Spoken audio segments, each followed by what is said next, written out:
All right, let's get started. Good afternoon. My name is Matthias Jordan. I'm one of the principal lead developers on the platform that powers Metro-style apps using HTML5. And the title of this deck actually says, Building High-Performance Metro-style Apps. And if you saw the deck a few days ago, it would say, Building Fast and Fluid. And somewhere between now and then, the word fast and fluid, kind of a buzzword, disappeared. But I thought it'd be worthwhile to mention this to you, because for the next hour, when we think about fast and fluid, could I get the clock started? Can I get the clock started? Thank you. When we think about fast and fluid, and when we think about high performance, for the next hour, they're going to be the same. We're going to define high performance in the eyes of the end user actually using the applications that you're going to build. So I said I'm really excited to be here, and there's a good reason for that. In the years that I've been at Microsoft, one thing that I've learned over and over and over again is that it's really, really hard to actually do performance at the end of your product development cycle. It's much easier to do performance if you start off your project thinking about perf, kind of like in the back of your head. And throughout the project, you keep on thinking about, how can I make this design better? How can I make this architecture better? And so when I look at all of you, and I think about the apps that you're going to build over the course of the next few months, hopefully this talk will help you actually build better apps. So this is really great. It's a good opportunity for you. It's a great experience for me to convey to you some of the things that you've learned. Now, you've heard over the last few days, and by playing with your devices, you've seen some of the apps that our interns have built. And these apps, they're a good example for us of what are some of the things that we've seen our own developers, our own interns struggle with. And so I'm actually going to use this in this presentation as well. So let's talk a bit about our agenda. By the time we're done, you'll understand how to improve your application launch. Because launching the app is about first impressions, and first impression is really key to having a great app. Secondly, by now you've probably heard that applications, they get suspended, they get terminated. So you'll discover how and why memory consumption, whether it be video memory or system memory, is really key to the behavior of your app on the system, how to be a good citizen on the system, and how it impacts you. Third, you'll learn how to keep your app responsive. Because fast and fluid really means when the user interacts with your app, the app responds. It's responsive. Okay.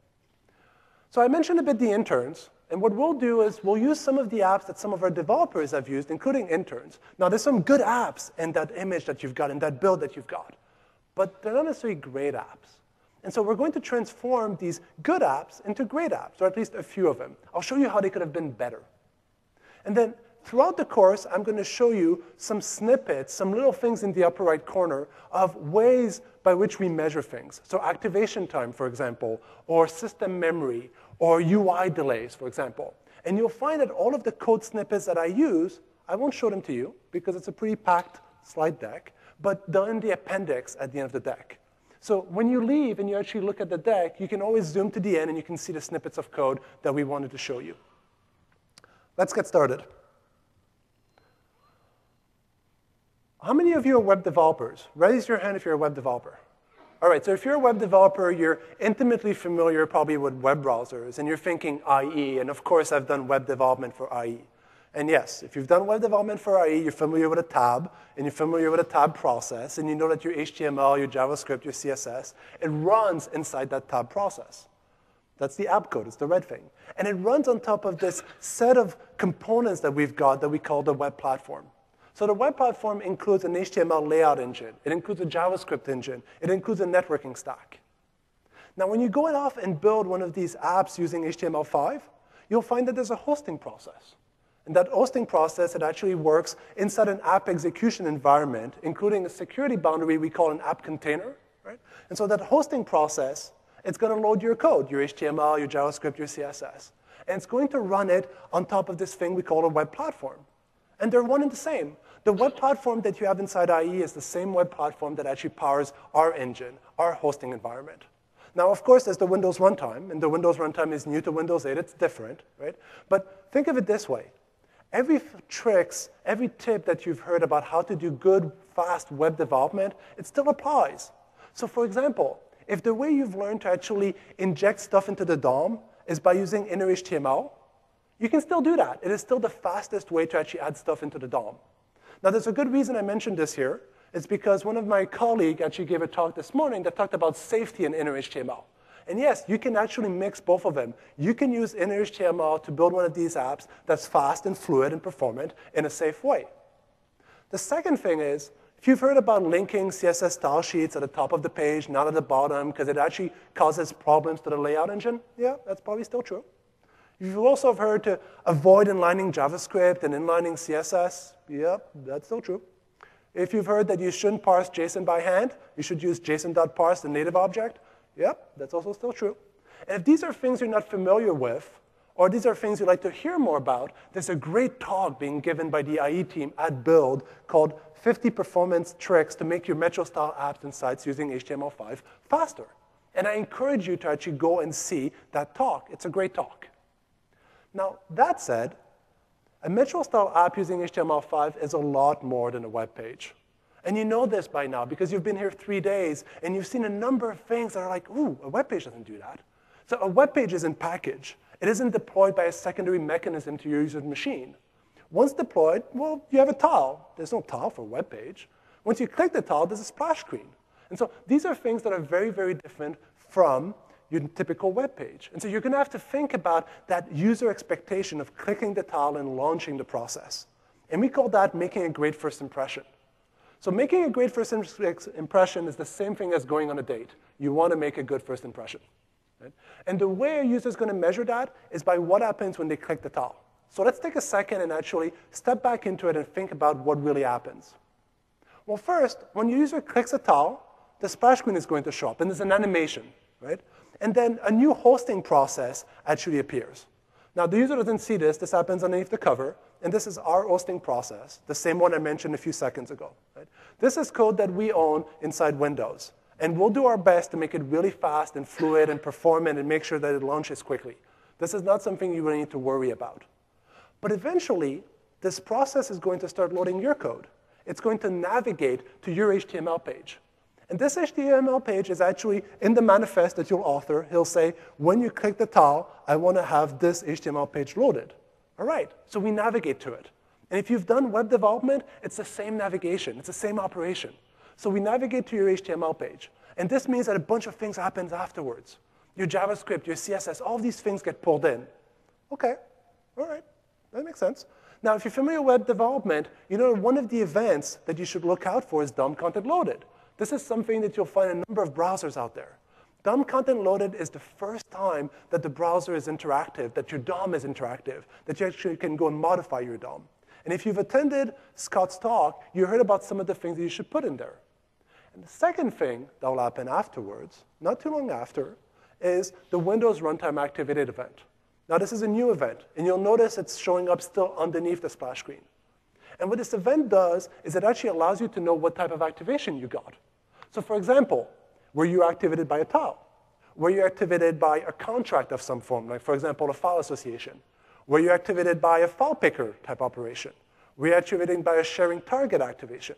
And so clearly, you're going to modify the landing page, the page that appears when the splash screen disappears, based on whatever the activation was. You don't want to show the user the same thing if you're a sharing target than if you're a tile activation. That makes sense. Now, some of you will have noticed that sometime after the activated event, the splash screen disappears. And now you're wondering, what exactly makes the splash screen disappear? It's a good question. There are 3 things that make the splash screen disappear. The first one is there's a minimum amount of time. The splash screen right now in the build that you've got, and this is subject to change, right? But right now, it shows up for a minimum of 750 milliseconds. So if you look at some of the apps you've got, some of them actually launch really, really quickly. Socialite is a great example. Socialite launches so quickly that the splash screen basically shows up and disappears. Right? 750 milliseconds minimum. So whatever you do, it can't go underneath that time. OK, so that's one constraint. What are the other 2 things? Well, the second one is, if you've registered for the activated event, we'll make sure that you get that callback before the splash screen disappears. We'll give you time to actually process whatever you want to do in there. Right? So you have time to actually design your landing page so that it looks really good with whatever DOM manipulations you want to do before the splash screen disappears. But the third thing we'll do is that we'll make sure that if you have images, preferably images from your package, that you actually want to display to the user, we'll make sure these images are actually decoded. And what we mean by that is we want to make sure that when the splash screen disappears, there isn't an image that's halfway there. There isn't a placeholder, right? Because nobody likes to see something that's a blank. They all want to see like a real image. They want the image to look good, right? So again, Socialite is a good example of an app you can go and take a look at and see how it does that. When the splash screen disappears, images are there.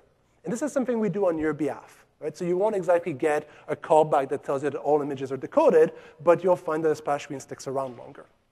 Okay? When the splash screen disappears, the app is fully visible to the user and it's fully interactive to the user. Now, what's key here is that this doesn't mean that your app should be fully loaded. It's quite possible that your app is going to want to do a bunch of other things. And again, I'm going to refer to Socialite here as a good example. Socialite is an example of an app that talks to Facebook. It's a Facebook client. And even though it's a Facebook client and it's interacting with the network, it still managed to load really quickly. How did it do that? Well, let's talk about some of the things that an app like Socialite does, which you also could actually do. So we're going to talk about optimizing your landing page. The first thing is make sure to rely on packaged content. We're giving you a package. That package will be in the machine. It's going to get deployed. This is not something coming right from the network, right? So make sure to actually rely on the packaged content. And if you've got data, make sure to cache that data. So for example, if you're very much network dependent, there's a great talk being given about this wonderful technology called App Cache. And App Cache is a way for you to cache stuff from the internet on your machine. It makes it local. So become familiar with the idea of accessing local content, both content from your package or content that you've cached somehow. The second thing that we've noticed makes the biggest difference is the size of the images that you try to display. Now, the images you display, let's take Socialite again. They're about this big, right, roughly? Right? So be careful about the images that you've got in your package or that you're pulling down from the network. One of the problems we've seen is people pull down these big images and then they scale them down. Now, there's two problems with that. First problem is the image you're loading from the file system, it's way bigger than it needs to be. So it takes longer to access the file system to actually load the thing into memory. And here, we're talking about milliseconds. We're talking about 750 milliseconds as the goal, because that's the minimum. Ideally, every app would actually launch in that amount of time. And if it turns out that you're depending on the network, well, you know, a web page, how long does a web page take to load? Probably a lot of them take longer than 750 milliseconds. So the order of magnitude are different. And so when you're loading one of these images off of the file system, ask yourself how big it is and whether or not you're going to have to scale it down. If you have to scale it down, you're probably wasting CPU cycles both reading it off of the file system as well as actually fitting it into the size that it needs to be fitted. The third secret that Socialite has and that you should become very, very familiar with are Win.js fragments. Now, how many of you actually attended the Win.js talk? Okay, so I see a few hands raising, and I'm going to give all of the other ones of you a homework. Win.js is a wonderful technology, and one of the things I love about it is its concept of fragments. Fragments are a way of saying, I've got a DOM, and I want to take this chunk of my DOM, and I want to get rid of it temporarily, and I want to swap it with something else. And when you do that, you literally remove it from the DOM. It's not hidden. It's literally gone. So when you're loading your app, this allows you to do a few things. First, those fragments, they're actually going to be in a separate HTML file. And because they're in a separate HTML file, they're not going to be parsed when you launch your app. They're just not going to be read. They're not going to be accessed. What this really means is that if you think again, back to Socialite, right? Socialite has about 30 different views. It's got a news feed. It's got a friends view. It's got my profile. And it turns out that none of that was actually accessed as part of launching the app. All of that is hidden in fragments that are only accessed when you actually click on the friends view or the news feed or one of these buttons. So it allows you to defer parsing of unneeded HTML content. Secondly, we kind of all know that JavaScript needs to be code gen and then executed to an interpretation or some form or another. Well, all of that can actually be delayed. And then third, because you're actually moving stuff literally out of your DOM and literally back into your DOM, it keeps your DOM very small and compact. And a small, compact DOM is kind of like a clean house. It actually runs better. It performs better. It's easier to actually go and find stuff in there, right? So keep your DOM small. Win.js fragments will help you with this. Now, some of you are thinking, yeah, but Socialite is actually just a Facebook client. What if I've got a really big app? Well, if you've got a really big app, you're going to have to think about bigger type of optimization. And fundamentally, what we'll look for are ways by which you can defer initialization until after the splash screen. So the first example of that is anytime you go to the network, try to delay that. Think about your landing page as not being network dependent, and then tell yourself that when the splash screen disappears, put a progress bar of some form or another, put a text underneath that tells the user refreshing data from the network, something of that nature, that really helps the user understand that you're going out to the network. There's a good reason for that again. The splash screen that shows up by default is a static splash screen. Now, you've probably all launched app, whether on the device you've got or on a competitor platform, and the image shows up, and then you're looking at the image, looking at the image, looking at the image, and it's pretty obvious that this app is taking a long time to launch, and sometimes you wonder if the app is even launching, right? And so when you think about these things, really ask yourself, if you actually have to go to the network, do it after the splash screen has disappeared. The second thing is, if you've got a database, well, we had an example of an app that needed to load a dictionary, and the dictionary took 2 seconds to load. So what the developers were doing is they'd wait until the splash screen was up, load up the dictionary, and effectively the splash screen would stay 2 seconds longer. Right? So one thing you can do is you can tell yourself, ask yourself, when a splash screen disappears, what is the user going to do? Is the user going to immediately jump on something? Or is the user going to look at the screen, click on a button, navigate to a different view using WinJS fragments, and then maybe actually need the content of your dictionary? So think about whether or not you can asynchronously, in the background, kick off loading your database, and then afterwards, whether or not you can use various visual transforms, like animations, for example, to make sure that you have time to finish loading that database, that dictionary, before you actually access it. The second thing we'll talk about is JavaScript libraries. Now, some of you are going to build really big JavaScript libraries. And when you do that, you'll be tempted to have a bunch of small JavaScript files, because it's pretty easy to have small files. It keeps things clean and compact. And it turns out that that's actually not efficient. It's not efficient for a few reasons. The key one being that if you're trying, from a file system perspective, to access those JavaScript files, think about jumping all over the board. Right? It takes a lot of time on an SSD drive to go and randomly access data in various places. Whereas if you pull everything into one huge file, it's much easier for the operating system to do a sequential read of your entire JavaScript library. This is mostly key for JavaScript libraries, but in reality, that same concept of a sequential read happens for also CSS rules, as well as HTML and whatever else you've got. Right? The second reason is because, from a JavaScript perspective, our JavaScript engine can do optimization if it has a full view into your JavaScript library instead of having these partial views through these partial files, these small files.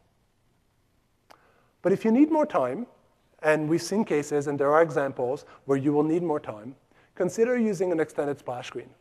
So what really is an extended splash screen? Well, by now you've probably heard that when the splash screen shows up, we want it to disappear in 750 milliseconds, that's the minimum, but it's also a maximum. The maximum is 15 seconds. Think about it, you're a user, you're like looking at a static image for 15 seconds. That's a long time. After 15 seconds, the OS will assume that you haven't launched and will terminate your app. Right? So what you really want to do in that case, if it's going to take you 15 seconds, is you want to dismiss the splash screen, and you want your landing page to look exactly like the splash screen. We call that an extended splash screen. There's a great sample in the Dev Center that I'll actually walk you through it. Now, what an extended splash screen also allows you to do is, because it's really your app, you can put a progress icon underneath. You can basically tell the user, hey, I'm actually loading a 3D model. Right? So to the user, it's still a splash screen, but at least it's a splash screen that informs the user as to what is really going on.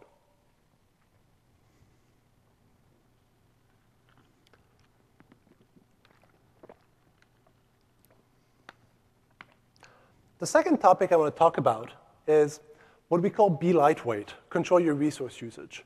And really what we mean is that your applications you're going to build, we want you to think a lot about the resources they're using, both video memory as well as system memory.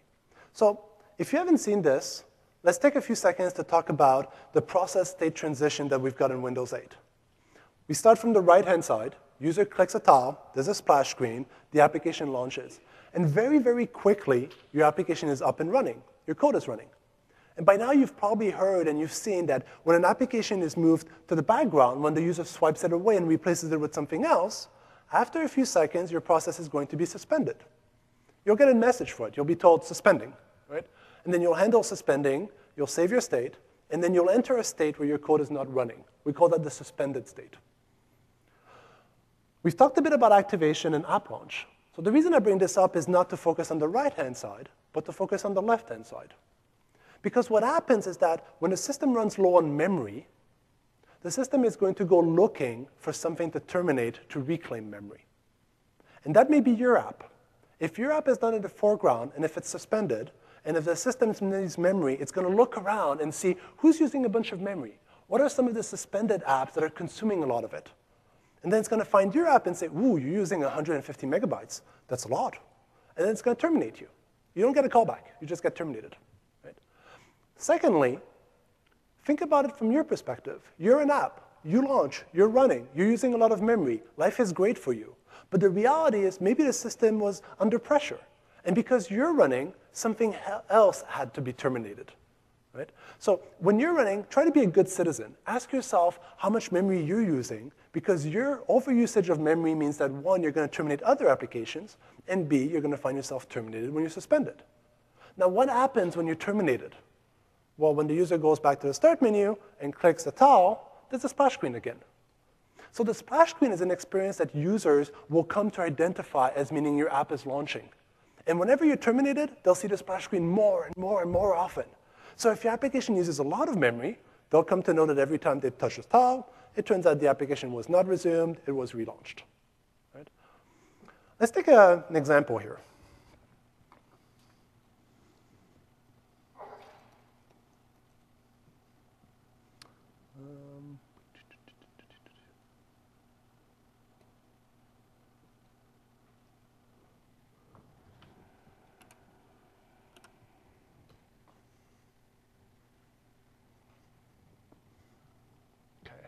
So this is the start menu, and you saw from the previous slide I'm going to launch the tile puzzle.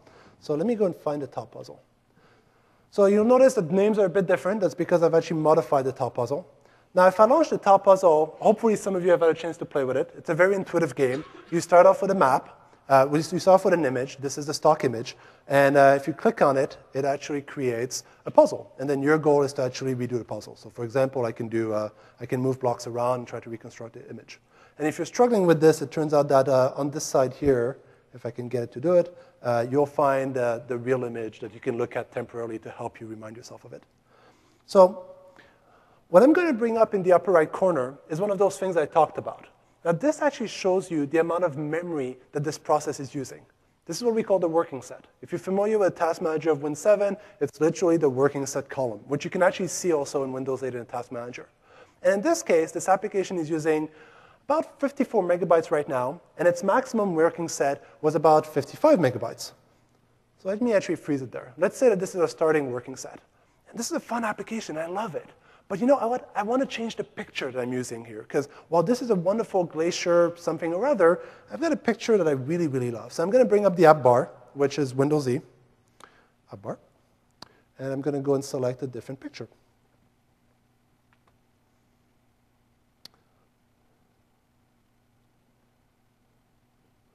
Wow. It's a good picture, but I mean, like, look at that. Wow. So what we're showing here is that the act of changing this picture actually blew up the amount of memory this process is using from 55 or 54 all the way up to 143. This is almost 3 times the amount of memory the process was using initially. Now, it didn't stay there. It actually went back down afterwards. It went back down to 73, which is still a difference of 19 megabytes, right?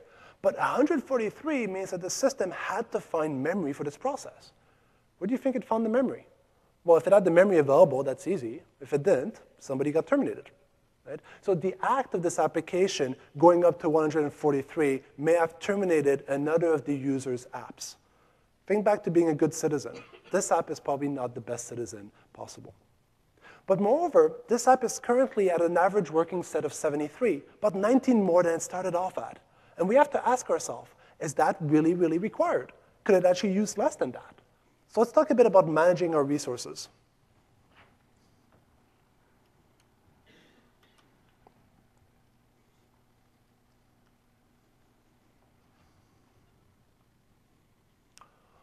Here are some of the things that you can do to actually help manage your resource. The first one is if you're a web developer, keep a lightweight DOM.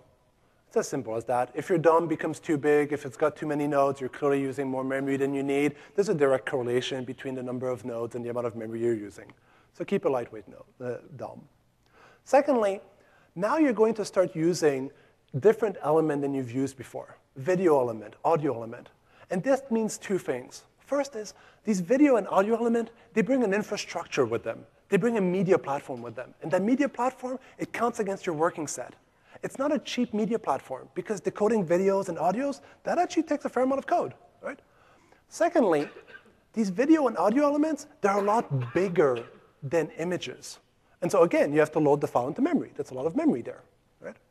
So whenever you find yourself not being in active need of one of those media elements, consider just releasing them.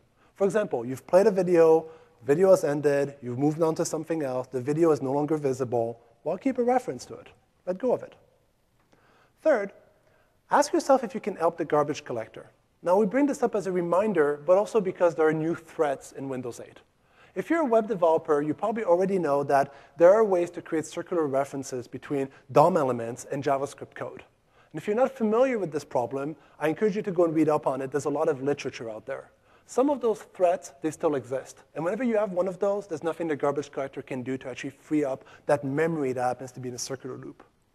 But a second thing is, if you've attended some of the earlier talks, you've probably heard about object URLs.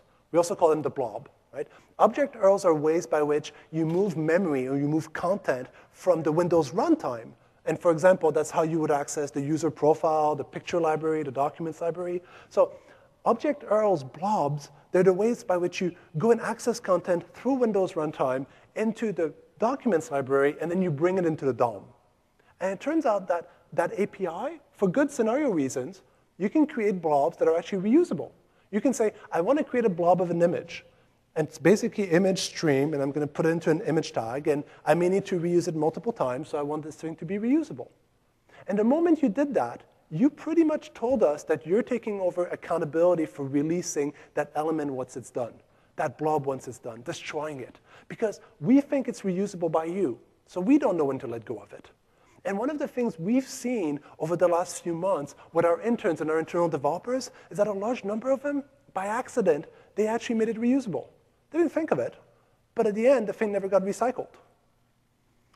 The fourth thing is, on suspend, consider freeing some of the resources that are easy for you to recreate. Now, you're going to have memory maps, for example. You're going to load up dictionaries, things that are just reading a bunch of bits off of the file system and putting them into memory. And it's going to take you a second or two to bring them up. So why keep 20 megabytes of dictionary into memory if you can let go of it during the suspend callback, and actually during the resume callback, bring it back up into memory?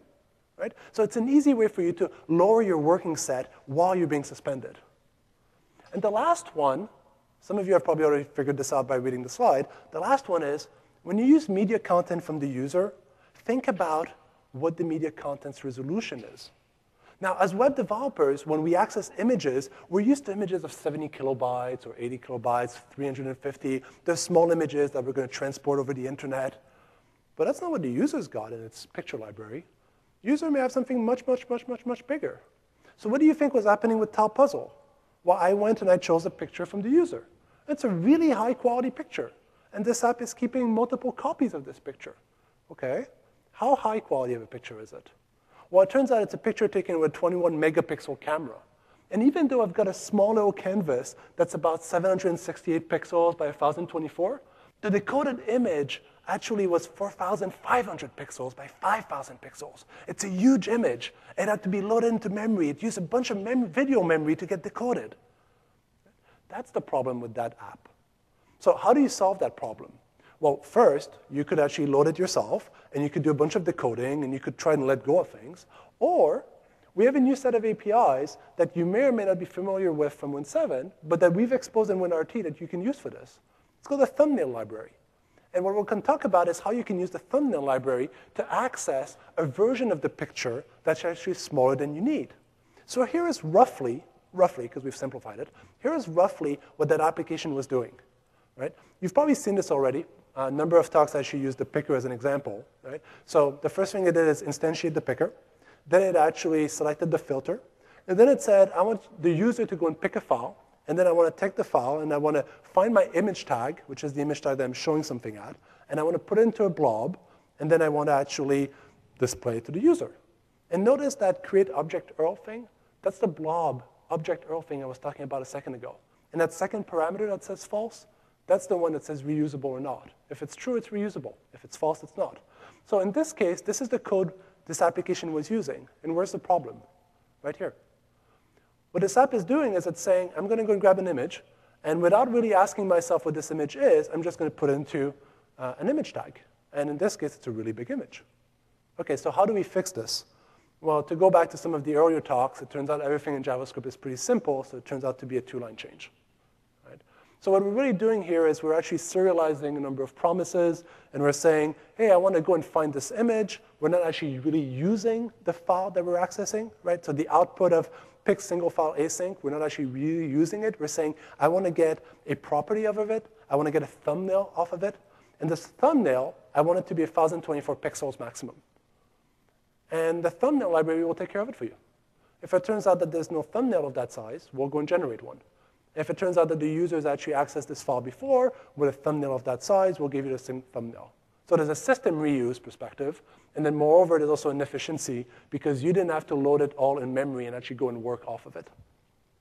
What do we do afterwards? Roughly the same thing we did before. Once we've got the thumbnail, we actually put it into a blob, and we put the blob into an image element. So let's go back to our app and see what a version with thumbnail would look like.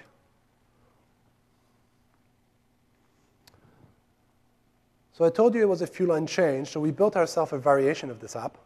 And I'm going to bring up again our memory constraint. And let's say we're about 53. That's the wrong one. No. Here we go. Here we go, 53. Let me actually go and pick an image here. And just so I'm not cheating, I'm going to pick exactly the same image. Right? And here we go. And actually, I'm going to have to redo this. Oh, here we go. Right. So in this case, wow, that's a huge difference. Right? It's a huge difference because the process itself never tried to actually load all of the memory of this picture. All it said is it asked the operating system, give me a variant of this picture that's of the size that I need to display on the screen. And the screens that you're looking at, they're displaying at 768 pixels height. Right? So it pretty much fits pretty good. Right? Moreover, because the image that we got back is such a small thumbnail, even though we've got multiple copies of it, it doesn't cost us that much to keep around. Right? So our maximum never went too high, and our constant average working set also never went too high. Let's switch back to the deck for a second.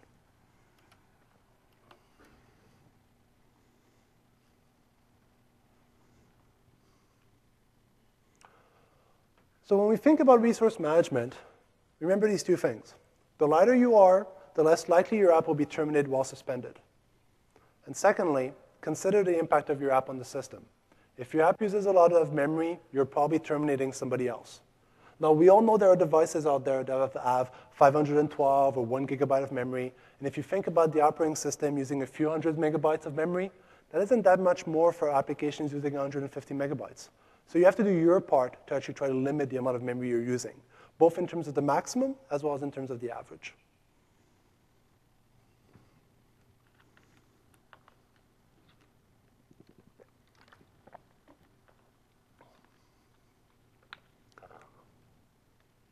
The third topic I want to cover is really about processing user input. Let's call it responsiveness. And let's be friendly here. We're among friends. Let's be friendly. Show you're listening. Process user inputs. Right? Now, we all have experienced apps that when we try to do something either by touch or by mouse, the app isn't responding. It seems to be hung. Right? And there's a good reason for that. It's because sometimes apps go into a bunch of things and aren't available. They're not listening to the user inputs.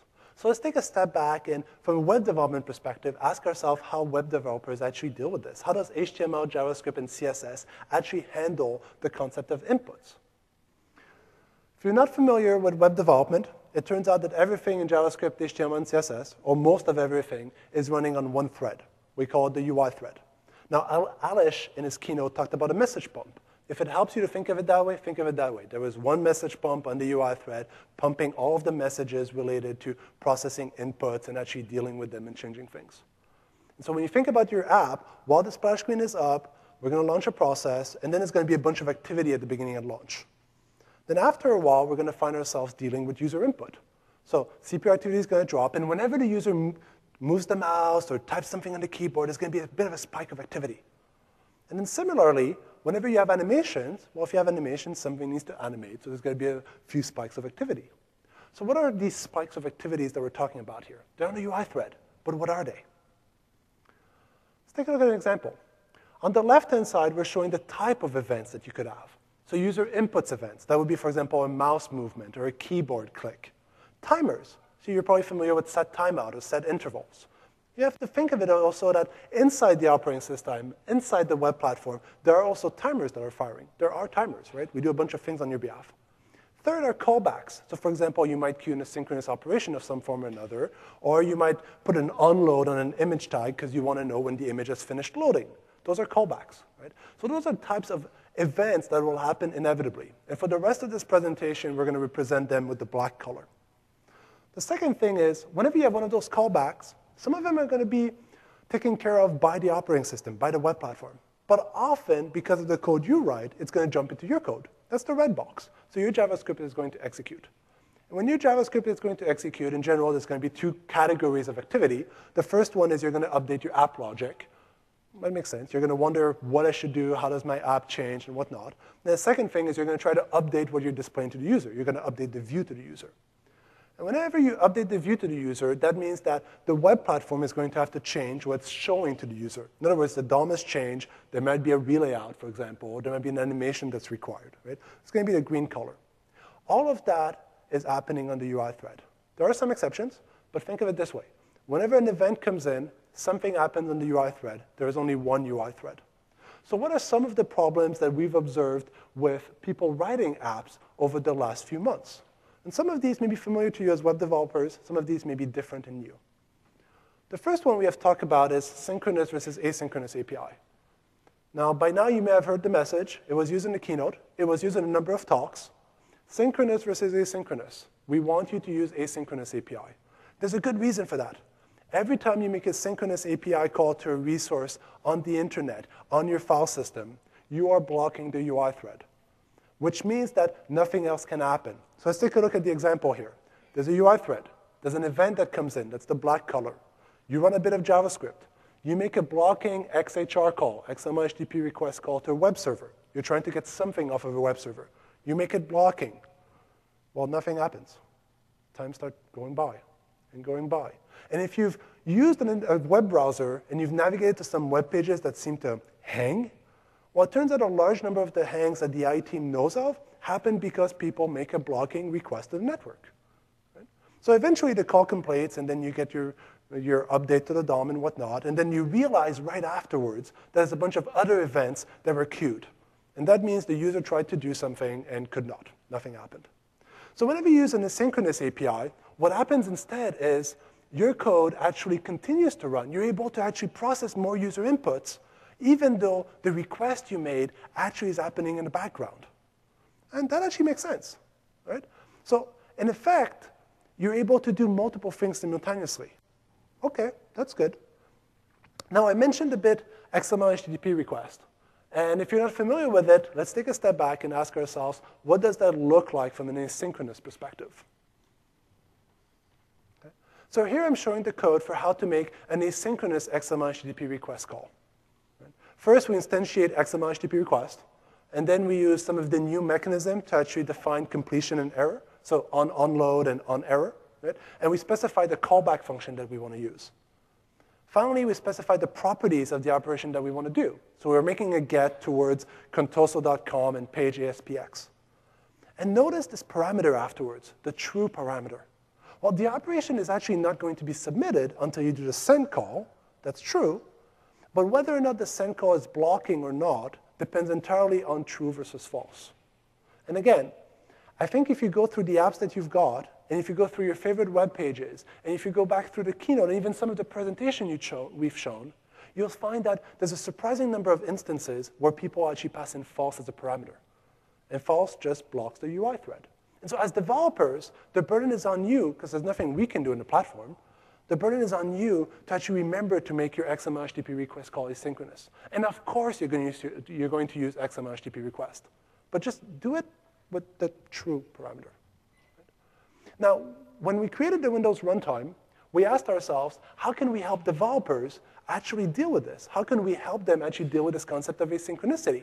Because many of the Windows runtime APIs similarly require access to resources that may not be immediately available. So for that, we have the concept of a promise. Now, again, if you haven't heard of promises, it's one of those things that you really, really, really want to be familiar with. And we have great samples on the Dev Center. But we also have great talks. And I'll give you a reference to one of them at the end of this presentation. Right? So here I'm showing a variant of how you open the file picker. So again, we instantiate the file picker, we specify the filter, and then we say pick a single file async. The word async is a clue here already that the operation is going to be async. But what really defines the fact that this is a promise, what makes it noticeable to all of us, is a .then. Now, it's not as if Microsoft invented the promise. You'll find there's other JavaScript frameworks out there that already make use of it. So we thought that was a good pattern to adopt. Right? But it's also a great way of actually handling asynchronicity. Now, you may wonder, why exactly do I need the file picker to be async? That's a good question. Well, did you know that when the file picker is up, if you move the app out of the way, the app can be suspended? It makes sense, right? You actually prompt the user, please pick a file. The user says, good question, but I want to go do something else. The user alt-tabs to another app. And now you want your app to actually be able to handle the suspend and the resume operation. And if we made the file picker blocking, you wouldn't be able to handle the suspend and the resume. So in reality, your JavaScript code needs to continue running in the background even though the file picker is up. This also allows you to connect to the internet, for example, while the file picker is up. Makes sense? The second pattern that we have to talk about is, if it's possible for you to block the UI thread by making an synchronous call, it's also possible for you to simply do a really long operation on the UI thread. So we know from our own experience and from some competitive studies that fast interactive touch apps, they have to display something to the user within 100 milliseconds. So if the user puts their finger on the screen, within 100 milliseconds, users expect something to appear, something that tells them that the platform has noticed that the app is doing something. Anything more than 100, user notices. Now, clearly, this number will vary by individual and whatnot, but it's a good rule of thumb. So with that in mind, you have to be very careful of expensive operations on the UI thread. Let's take a look at an example.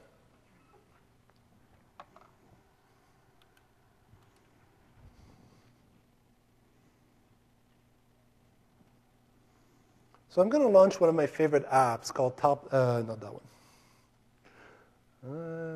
This one. So this is 5 in a row. 5 in a row is a great example of a simple Metro-style app. It's also a very difficult app to win at. So if you're not familiar with, I can press Windows Z. This brings up the app bar. Right? And the point of this game is simple. You want to have 5 dots in the same row, and that allows you to win. And whenever you play, like for example, if I do this, the computer plays. And the computer turns out to be surprisingly good. I've yet to beat the computer. Has anybody actually played this game and beat the computer? Somebody beat the computer. I want to know how you did it. So it turns out to be a fairly fun game. But the thing I want to bring your attention to is I'm going to bring up another one of those little things in the upper right corner. And what this measures is the UI delay. And what we mean here is we have a UI thread. It's processing things. And sometimes you're going to do a bunch of operations on the UI thread. And when you do that, the UI thread is going to be stuck. So the question is, how long is it stuck? So this little thing in the upper right corner, which we wrote in JavaScript, and I'll give you the code by the time we're done, actually measures how long things took. So I want you to look at that number as I'm actually playing against the computer. That took 1.2 seconds. Let me try this again. OK, so the computer is clearly taking a long time. Let's give it a simple one here. OK, you can see how the computer takes a while to think, and this actually blocks the UI thread. Now, you may wonder, how is this material to the user? How does this matter? Well, remember the app bar? Let me try and bring up the app bar while we're actually doing this. And you won't hear me press the Windows Z. You'll have to trust me. But I'll try to manifest it. Yeah, that took a while. Let me try this again. OK, so clearly the app bar is actually stuck behind whatever the computer is doing, calculating the next move. And we talked a bit about this in one of the earlier talks. The app bar is effectively a div. There's Win.js helping you make the app bar pretty, but fundamentally it's a div that's being animated in, which means that something somewhere is listening for the Windows Z key, turning around and telling the system to do an animation. And when the computer's thinking, that's not happening. So let's switch back to the deck for a second.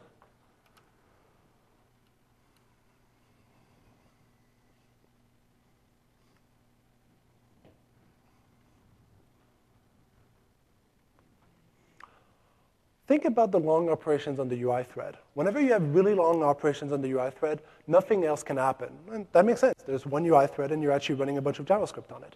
So one way to solve this problem is to break apart your work. And this is something web developers are familiar with. You use timers or intervals to actually break apart your work. And I'm going to suggest to you that that's a bit inefficient. We'll give you something better to use in this case. The reason timers and intervals are inefficient is because if we look at this example here, you've got an interrupt of some form. This is the black little color. You run a bunch of JavaScript. You decide that you're going to break apart your work. So you decide to actually queue a timer, for example. And you say, I want a timer in 15 milliseconds. I think 15 milliseconds is good enough. This will let my message pump empty and process whatever else is there, including the touch events from the user. OK, that's fair. So you actually get user feedback. It comes in. You process it. You update the DOM. And then eventually you get called back. Well, when you get called back, it took more than the amount of time that you needed. There's a section in blue here that basically captures the fact that you didn't really need 15 milliseconds. Maybe you didn't need 10 milliseconds. Maybe you didn't need 5 milliseconds. How much did you need? I'm not sure. Are you? Probably not. So maybe you say, all right, I'm going to use 0. Like 0 is a good value. If I say set timer 0, I'm clearly going to get awoken right now. Not really, actually. If you set timer 0, different web platforms, different browsers have tackled this in different ways over the last few years.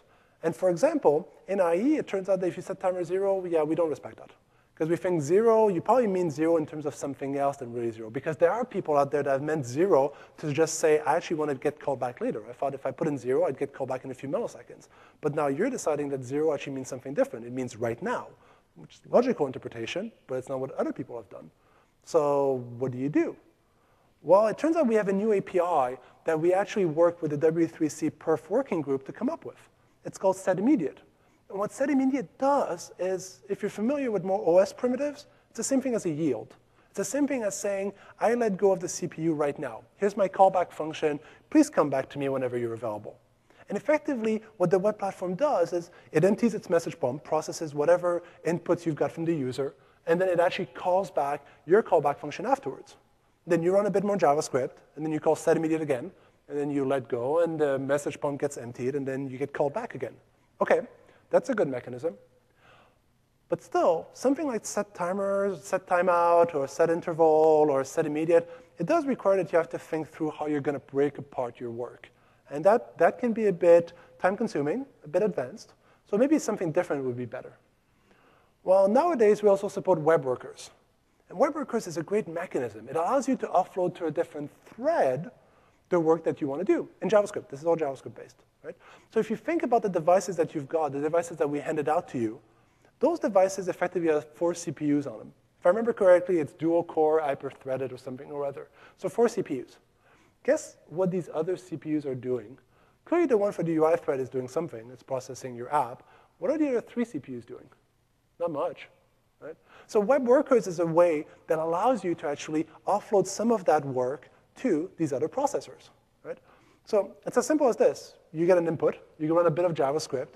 And then you offload it to a web worker. It keeps on running and running and running and running. And while it's running, you actually get to process on your main UI thread all of the events that you want from the user.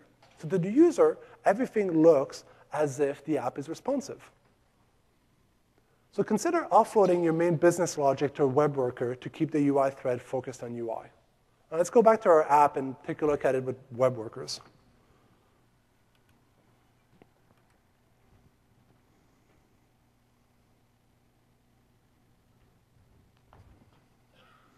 Five in a row. So this is a modified version of the 5-in-a-row app that we had earlier. I'll be honest with you, it took us about half an hour to an hour, I think, if I remember correctly, to move it to a web worker. And depending on your app, it may take you a lot more time to do this, or it may be as simple as it was for us. The point is, if you think about it right now, and if you keep this technology in mind, you'll find yourself saying, hey, I've got this complex operation. Can I offload that to a web worker? So let me play, and I'd like you to look at the upper right corner and see what happens.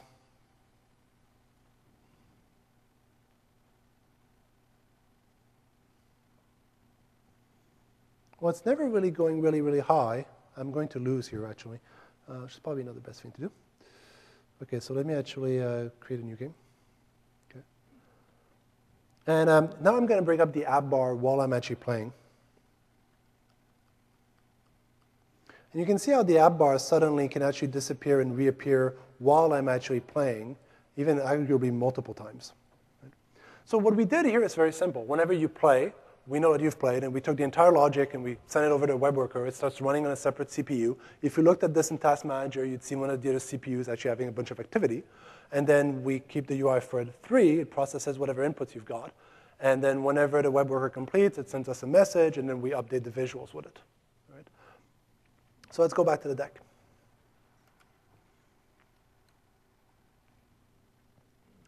So web workers is definitely something you should be familiar with.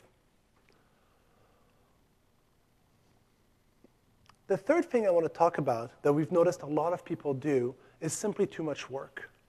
What we saw in a number of applications is applications are trying to do everything whenever possible. A good example of that is you saw demos where people were showing a paint canvas, and they put 5 fingers on them, and they started moving 5 fingers. And the first time we built that app, we got about 3 frames per second out of it. Why? Because for every input that we got telling us that a finger had moved, we actually went up and we updated the entire canvas. And it turns out that, no, that's not really appropriate. And if you're familiar with advanced form of doing paints and whatnot, you probably have a painting loop. You've probably structured your app in such a way that you only update the DOM or only update the canvas whenever something is required to be updated, whenever you think is actually appropriate, maybe once every 15 milliseconds or 10 milliseconds, or whatever you think is a good granularity for it. It turns out that most monitors update at 60 frames per second. That's roughly about 16.7 milliseconds. And if we look inside one of these periods, what this really looks like is during one of these 16.7 periods, you're going to get a bunch of inputs, right? An event telling you the fingers moved here, the fingers moved there. And if there are 5 fingers moving at the same time, you're going to get 5 messages telling you that the fingers have moved, right? And when this happens, you're going to run a bunch of JavaScript, and you're going to do a bunch of layout. Now, ideally, you would do it on a paint beat. You would do it whenever you think is appropriate to update it, and you do it no more than 60 times a second. And it turns out that we have a new API, again, working with the W3C perf working group, that allows you to actually keep track of these things. It's called a request animation frame. Request animation frame, which you can use with a simple callback, allows you to be notified whenever the operating system thinks that you should be informed that you need to do whatever DOM manipulation or canvas updates you want to actually reflect the view. And literally, this will fire 60 times a second on a modern computer that does 60 frames a second. On other platforms, like for example cell phones that might do less than 60 frames a second, you'd get a different number. Right? So if possible, if you do a paint loop, use request animation frame. Now, request animation frame in set immediate, you may think that's a bit advanced. I'm going to have to restructure my app, break my work apart, put in web workers and whatnot, and here we're talking about a painting loop and whatnot. And you're right. Those are good things to use, but they're things that require a fair amount of time and investment on your part. And over the next few minutes as we wrap up, I want to bring your attention to some of the investments that we've made. So some of the things you'll want to use these technologies for are animations. And we've spent a lot of time building an animation library. You've heard this by now, right? Consistent animations, we think, are part of what makes a great Metro-style app. But more than that, if you use our animation library, we can actually help you get great perf. First, we've actually built this on top of the CSS3 transitions and animations. So this is already something that avoids expensive relayouts. But then secondly, we also get hardware benefits of that, things that you wouldn't be able to do if you did your animations yourself from JavaScript. So whenever it's possible, try to use the Windows animation library to make your app feel built for Windows. And at the same time, you'll get the perf of CSS3. This is something that's of interest to you. There's a great talk I encourage you to go and watch. I think it was yesterday. It's called Bring Apps to Life with Metro-Style Animations in HTML5. Now, I've touched a lot on touch, because touch is really key. And you might be saying, well, handling touch is going to be a lot of work. And you're right, it is. For example, we had a bunch of gestures that we talked about in the keynotes. The last thing we want is for you to actually go and build your own gesture recognizer. It doesn't make any sense. We'll do it for you. Just let us handle the gestures, and that will be much, much, much faster. And to help you do that, we've built a number of tools that you can use to actually handle touch. So it starts with the application templates. When you launch Visual Studio and you select an app, like the grid template, for example, touch is already baked in. Secondly, some of the controls we've got, the list view, the app bar. You saw me use the app bar. The app bar is already touch enabled. You don't have to take care of that. Don't build your own. Third, if you want to do scrolling and zooming are things that everybody's going to want to do. Well, we have great tools to help you do zoom in a way that is far more efficient than you can handle yourself from JavaScript. And the point here is, don't do it in JavaScript if the platform supports it for you. Let the platform take care of you. We also have things like gesture events to handle all of the gestures, pointer events. And if you really, really, really want to do your own gesture recognition, turns out we've got APIs for that. We call them gesture recognizers. So if this is something that's of interest to you, we've got another great talk called Make Great Metro-Style Apps that are touch optimized using HTML5.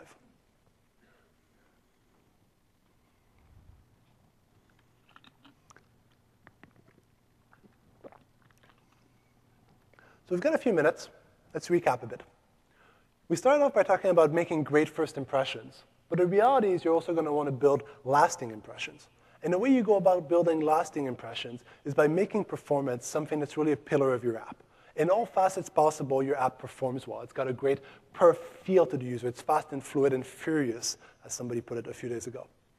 Some of the topics we talked about were tune your app launch time to create great first impressions. So keep it simple, DOM. Right? Ask yourself, can I use content from my package, or can I use app cache instead of relying on the network?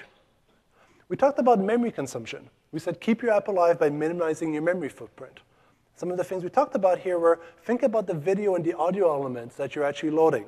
If possible, whenever you're done with them, get rid of them. If you're accessing user content, access user content in a way that is actually smart. Ask yourself, what am I going to do with it? Do I really need to load the image at its full resolution, or can I use the thumbnail of the image? And finally, we talked about fast and fluid from the perspective of UI responsiveness. So be responsive, don't block the UI thread. We talked about using the asynchronous API. You'll hear us and you'll read on the Development Center that asynchronous APIs are key to keeping your app responsive. But we also talked about what happens when you do too much work in one chunk on the UI thread. Either break it apart or use a web worker. And finally, we talked about how you can use the platform to help you build great apps. That way you don't actually end up doing a bunch of work in JavaScript that's not needed. So we have a number of related sessions, and I'll bring this back up in a few seconds. But we have a number of related sessions that might be of interest to you. Right? The first one was about touch optimization. The second one is about animation. The third one is about app cache, so building offline access in Metro-style apps and websites using HTML5. We talked about the IE talk for 50 performance tricks to make your Metro-style apps and sites using HTML5 faster. And then we also talked about the process state transition, which was a talk that was given yesterday called Fundamentals of Metro-style Apps, How and When Your App Will Run. With that, you'd think we're done, except I did mention there's an appendix. And in the appendix, you'll find the tools that we used, and a few more. So for example, I didn't show how you go and measure activation time. And you can go and do this. It's in the deck. The deck will be posted. You can go and do this yourself and add it to your app. Whenever you add a snippet of code like this to your app, please remember before shipping your app to remove that snippet of code. Some of these have a performance impact, and you wouldn't want to ship your app with this. Second one was how to detect UI delays. Well, here's a bit of code. It turns out we actually use the MS request animation frame, which is the vendor-specific prefix. Right? The third one is how to calculate frames per second. We talked about doing 60 frames a second as being what a monitor can do. And ideally, you would be doing 60 frames per second. And if you're wondering whether or not your app is actually handling 60 frames a second, here's an example of how you do a frame counter. Right? With that, I'm going to bring it back to the rated session. And I'm going to say thank you for coming over. And I'm going to be right here if you have questions. Thank you.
Good afternoon, and thank you for coming over. My name is Matthias Jordan. I'm one of the lead developers working on the platform that powers Metro-style apps written in HTML5. It's a pleasure for me to welcome you here. I'm really excited to be here. Do I need to keep going? All right, thank you.